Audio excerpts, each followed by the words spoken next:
In today's video, I'm going to teach you how to add a black and white effect to your video in Shotcut.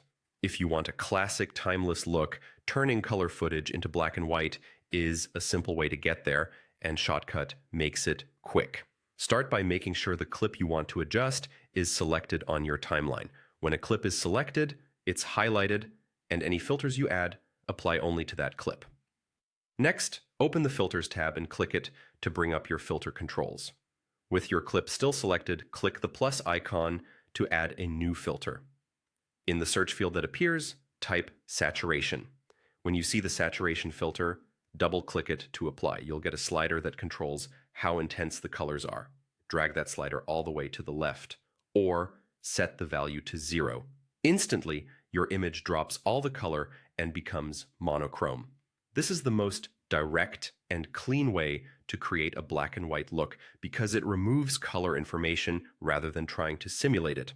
At this point, you might notice that the image looks a bit flat or dark. That's common because once the color is gone, our eyes pay more attention to light and contrast.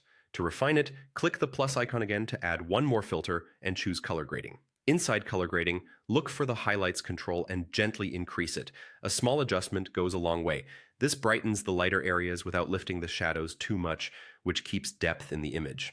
As you tweak, watch bright areas in the preview and aim for a crisp separation between light and dark without blowing out detail.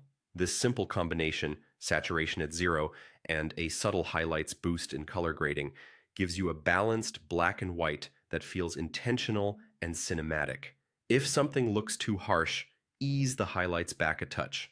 If it still feels muddy, nudge them up slightly and stop as soon as the image breathes. Remember, small moves stack up. You don't need extreme values to see a clear improvement. That's it. Quick, non-destructive, and easy to adjust later. Thanks for watching.